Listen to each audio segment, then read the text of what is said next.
የዲፕሎማሲ ልህቀትን በሚመለከት በሰኔ 23 ቀን 1928 ዓ.ም እንደ አውሮፓ አቆጣጠር ሰኔ 30 ቀን 1936 ቀዳማዊ ኃይለ ሥላሴ በጄኔቫ የዓለም መንግስታት ማህበር ወይም ሊግ ኦፍ ኔሽንስ መድረክ ላይ ያደረጉትን ታሪካዊ ንግግር በዓለም ዲፕሎማሲ ታሪክ ውስጥም የማይረሳና የዓለምን ህሊና የሞገተ ታላቅ ክስተት ተብሎለታል። ይህንን ዝግጅት ወደ እናንተ ልናደርስ ወደድን። አብራችሁን ቆዩ። የዚህ ንግግር መነሻ የፋሽስት ጣሊያን ጦር ዓለም አቀፍ ስምምነቶችንና የሰብአዊ መብት ድንጋጌዎችን በግልጽ በመጣስ በሉዓላዊነቷ የኢትዮጵያ ግዛት ላይ የፈጸመው አረመኔያዊ ወረራ ነበር። የጣሊያን ጦር ዘመናዊ መሳሪያዎችንና ዓለም አቀፍ ሕግ ያገዳቸውን መርዛማ ጋዞችን በመጠቀምም የኢትዮጵያን ሕዝብ በጅምላ ሲጨፈጭፍ የዓለም ማህበረሰብ ግን ጉዳዩን በቸለልተኝነት ይመለከተው ነበር።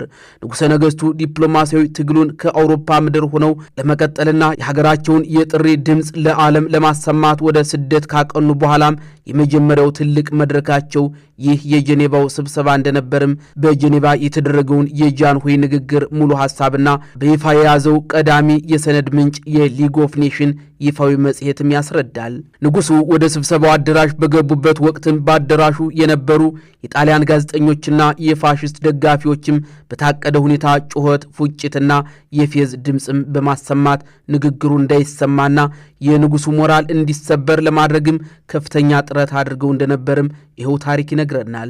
የጉባኤው ሰብሳቢ ረብሻውን ለማስቆምና ስርዓት ለማስያዝ ጥረት ካደረገ በኋላም የጣሊያን ተወካዮች ከአዳራሹ እንዲወጡ ተደርገዋል። በዚህ ሁሉ ማዕበልና ውጥረት ውስጥ ንጉሠ ነገሥቱ ፍጹም በሆነ የረጋ መንፈስ በንጉሣዊ ግርማና በጽናት ወደ መድረክ በመውጣትም ንግግራቸውን ባለም አቀፉ የዲፕሎማሲ ቋንቋ ሳይሆን በሀገራቸው የአማርኛ ቋንቋ ማቅረብ ጀመሩ። በወቅቱ ወረራ ደርሶባት ለነበረችው ሀገራቸውም ትልቅ የሞራል የበላይነትን የሰጠ ክስተት እንደነበርም ታሪኩ ይነግረናል። የንጉሠ ነገሥቱ ንግግር ዋና ይዘትም በጋራ ደህንነት መርህ ላይ የተመሠረተውን የዓለም ሥርዓት መሠረታዊ ድክመትና ግብዝነት በግልጽም ያጋለጠ ነበር። ጃንሆይ የፋሽስት ጣሊያን ጦር በንጹሐን ዜጎች በሴቶችና በሕፃናት ላይ እንዲሁም በተፈጥሮ አካባቢ በወንዞችና በከብቶች ላይ የረጨውን አደገኛ የሰናፍጭ መርዝ ጋዝ ጭካኔ ለዓለም ማኅበረሰብም በጥልቀትና በዝርዝር አብራርተዋል። ይህ ጥቃት በሰው ልጆች ላይ ብቻም ሳይሆን በጥቁር ሕዝቦች ላይ ያነጣጠረ ዘረኝነት የተሞላበት ወረራ መሆኑንም አስገንዝበዋል። ግጭቱ በሁለት ሀገራት መካከል የተደረገ ተራ የድንበር ውዝግብ ወይንም ደግሞ የግዛት ሽሚያ ሳይሆን የዓለም መንግስታት ማህበር ራሱ የቆመለትን ዓላማና ህልውና የሚፈትን ትልቅ የታሪክ ማዕዘን መሆኑንም በምክንያት አስረድተዋል። ንጉሡ ዓለም አቀፍ ሕግ ደካማና አነስተኛ ሀገራትን ከሀያላን ወራሪዎች የመጠበቅ የሞራልና የሕግ አቅም አለው ወይስ ማኅበሩ የሀያላን ሀገራት ፍላጎት ማስፈጸሚያ ይሆናል የሚለውንም መሰረታዊ ጥያቄ ለጉባኤው አባላትም በሙሉ አቅርበዋል። ይህ በጠንካራ አመክንዮና በማስረጃ የተደገፈ ንግግርም የዓለምን ሕዝብ አስተያየት ሙሉ በሙሉ ወደ ኢትዮጵያ እንዲያደላ ያደረገ ሲሆን የማኅበሩን ፍጹም አቅመቢስነትም ለዓለም ሕዝብ ይፋ አድርገዋል።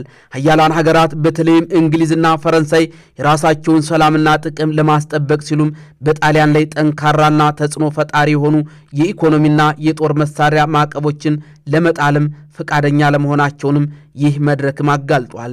ይህ አይነቱ የፍርሃትና የጥቅም ስሌትም የተሞላበት አካሄድ የማኅበሩን መፈራረስ ያፋጠነና ዓለም አቀፍ የሕግ የበላይነትን የናደ ታሪካዊ ስህተት ሆኖም ተመዝግቧል። ጃንሆይ ንግግራቸውን ሲያጠናቁም ለዓለም መሪዎች ያስተላለፉት ማስጠንቀቂያ ዛሬ በእኛ ላይ የደረሰው ወረራና ግፍ ነገ በእናንተ ላይ መድረሱ አይቀሬ ነው የሚል ነበር። ይህ ንግግር በወቅቱ እንደ ተራ የቁጭት መግለጫ ተወስዶ የነበረ ቢሆንም ከ3 ዓመታት በኋላም በ1939 እንደ አውሮፓ አቆጣጠር ሁለተኛው የዓለም ጦርነት ሲፈነዳና አውሮፓ በናዚ ጀርመንና በጣሊያን እሳት ስትታመስ በተግባር የታየ እውነተኛ ትንቢትም ሆኗል። ቀዳማዊ ኃይለ ሥላሴ በጄኔቫው የዓለም መንግስታት ማህበር መድረክ ላይም ዲፕሎማሲያዊ ሙግት በሚያደርጉበት ወቅትም በሀገር ውስጥ የነበሩት ጀግኖች አርበኞች በዱር በገደሉ መራራ የነጻነት ተጋድሎ ያደርጉ ነበር። የጣሊያን ጦር ዋና ዋና ከተሞችንና የትራንስፖርት መስመሮችን በቁጥጥር ስር አድርጎ ሀገሪቱን ሙሉ በሙሉ እንደገዛ ለዓለም ቢያውጅም በገጠሩ የነበረው የአርበኞች የውስጥ ተጋድሎ ግን ወራሪው ኃይል ለአፍታ እንኳን ሰላም እንዳያገኝ አድርጎታል። ይህ የሀገር ውስጥ ተጋድሎ የፋሽስትን አስተዳደር መዋቅር በማዳከምና ለኢትዮጵያ ነጻነት መመለስ ወሳኝ ሚና የተጫወተ የታሪካችን ወርቃማ ምዕራፍ ሆኖ አልፏል። የውስጥ አርበኝነቱ ተጋድሎ በዋናነት የተመሰረተውም በሰደፍ ውጊያ ስልት ላይ ነበር።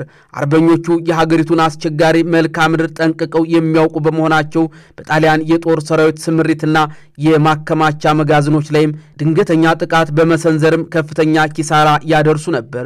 የፋሽስት ጦር ዘመናዊ ታንኮች፣ አውሮፕላኖችና የመርዝ ጋዞች ቢኖሩትም በየጫካውና በየተራራው ለሚሸሽጉት አርበኞች ምቹ አልነበረም። አርበኞቹ የጠላትን የስልክ መስመሮች በመበጠስም ድልድዮችን በማፍረስና ስንቅ የሚያጓጉዙ ተሽከርካሪዎችን በመቀማት የጣሊያንን የጦር እንቅስቃሴ ሙሉ በሙሉ ሽባ ያደርጉ እንደነበርም ጳውሎስ ኞኞ የኢትዮጵያና የጣሊያን ጦርነት በተሰኘው መጽሐፋቸውም ገልጸውታል። በዚህ የውስጥ ተጋድሎ ውስጥ ታዲያ የሴቶች ሚና እጅግ ከፍተኛና ታሪካዊ ነበር። እንደ እቴጌ መነን አስፋው፣ ልዕልት ፀሐይ ኃይለ ሥላሴና አርበኛ እሸቴ ደምሴ ያሉ ታዋቂ ሴቶች ብቻም ሳይሆኑ በሺዎች የሚቆጠሩ እናቶችና እህቶችም ለአርበኛው የጀርባ አጥንት ነበሩ።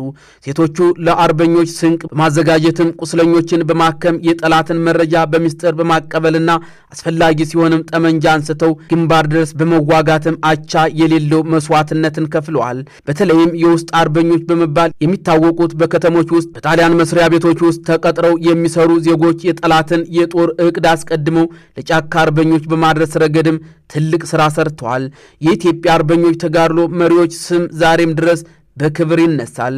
እንደ ራስ ደስታ ዳምጠው፣ ደጃዝማች ኃይለ ማርያም ማሞ፣ ደጃዝማች ባልቻ አባ ነፍሶና በላይ ዘለቀ ያሉ ጀግኖች የወራሪውን ጦር እንቅልፍ የነሱ ስመጥር አርበኞች ነበሩ። በተለይም በየካቲት 12 ቀን 1929 ዓ.ም አብርሃ ደቦጭና ሞገስ አስግዶምም በታሪካዊ ጨካኝ ጣሊያን እንደራሴ ማርሻል ግራዛኒ ላይ የሰነዘሩት የግድያ ሙከራም የፋሽስትን የውስጥ መዋቅር ያናወጠና ሕዝቡ ለተጨማሪ ተጋድሎ እንዲነሳሳ ያደረገ ትልቅ ክስተትም ነበር። ምንም እንኳን ጣሊያን በዚህ ምክንያት በከተማው ሕዝብ ላይ አሰቃቂ የጅምላ ጭፍጨፋ ቢያካሄድም የአርበኞቹን የልብ ትርታ ግን ሊያቆም ከቶም አልቻለም። ለ5 ዓመታት የተካሄደው ይህ መራራ የውስጥ ተጋድሎ ጣሊያን ኢትዮጵያን ሙሉ በሙሉ ረግቶ እንዳይገዛና የሀገሪቱን ሀብት እንዳይበዘብዝ አድርጎታል። ይህ የሀገር ውስጥ ጽናት ከውጭውም የዲፕሎማሲ ትግል ጋር ተዳምሮ በሁለተኛው የዓለም ጦርነት ማግስትም እንግሊዝ ለኢትዮጵያ ወታደራዊ ድጋፍ እንድትሰጥም በር ከፍቷል። ጃንሆይ የጄኔቫ ንግግር የኢትዮጵያን ሕዝብ የነጻነት ተጋድሎ ለዓለም ከማስተዋወቁም በላይ የዓለም መንግስታት ማህበር እንዲፈርስ ያደረገ ታሪካዊ ሰነድ ነበር። ንግግሩ ዛሬም ድረስ በዓለም አቀፍ ግንኙነትና በዲፕሎማሲ ትምህርት ውስጥ የጋራ ደህንነት መርህ ውድቀትን ለማሳየት እንደ ዋነኛ መማሪያና ምሳሌ ሆኖም ይጠቀሳል። ኢትዮጵያውያን በጦር ሜዳ የከፈሉትን መስዋዕትነት በዲፕሎማሲው መድረክም የታገሉበትና የጥቁር ሕዝቦችን ኩራትና ክብር በዓለም ፊት ያስመሰከሩበት ታላቅ የታሪክ ምዕራፍ ሆኖም አልፏል። ይህ ሳምንቱን በታሪክ የተመለከትነውን ዝግጅት ከበኩር ያገኘነውን መረጃ ጋራናችሁ። መልካም ጊዜ